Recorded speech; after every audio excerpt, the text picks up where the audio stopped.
अस्सलाम वालेकुम दोस्तों, ये वीडियो है Nawaz Sharif schools of eminence की जिहड़ा कि पैफ के थ्रू पंजाब दे विच काम कर रहा है।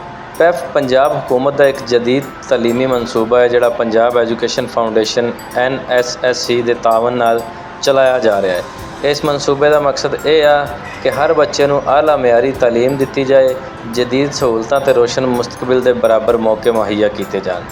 ये स्कूल सिर्फ किताबी इलम तक महदूद नहीं बल्कि तलबा अंदर तहकीक, तख्लीकी सोच, मसला हल करने की सलाहियत, क़ियादत ते जदीद टैक्नोलॉजी नाल हम आहंग होने दीयां खूबियां भी पैदा करते हैं। क्लास रूम्स नूं जदीद आलात, साइंस लैबार्टरियां, कंप्यूटर लैब्स, डिजिटल लाइब्रेरियां ते स्मार्ट लर्निंग सिस्टम नाल आरास्ता किया जा रहा है ताकि बच्चे अमली अंदाज विच सीख सकन। इनका विजन यह आ कि पंजाब के हर शहर ते तहसील के बच्चे माशी हैसियत तो बालातर हो के Nawaz Sharif school of eminence के मयारे तालीम हासिल करन ते मुस्तकबिल विच डॉक्टर, इंजीनियर, साइंसदान, उस्ताद, कारोबारी शख्सियत या जिम्मेदार शहरी बन के अपने मुल्क की तरक्की विच मुस्बत किरदार अदा करन। सिर्फ एक स्कूल नहीं बल्कि नौजवान नस्ल के रोशन, बातमाद ते कामयाब NSSE मुख्तसर लफ्ज़ों में मुस्तकबिल की बुनियाद रखने वाला तलीमी मनसूबा है।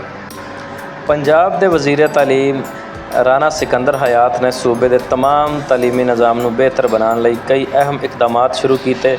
उन्हां दी कोशिश ये है कि सरकारी स्कूलों को जदीद सहूलतां नाल लेस किया जाए तो हर बच्चे तक मयारी तालीम पहुँचे। उन्हां दी क़ियादत विच Nawaz Sharif school of eminence मनसूबा शुरू किया गया जिथे स्मार्ट क्लासरूम, साइंस ते कंप्यूटर लैब्स, डिजिटल लाइब्रेरियां ते जदीद तदरीसी निज़ाम मुतारफ़ करवाया जा रहा है।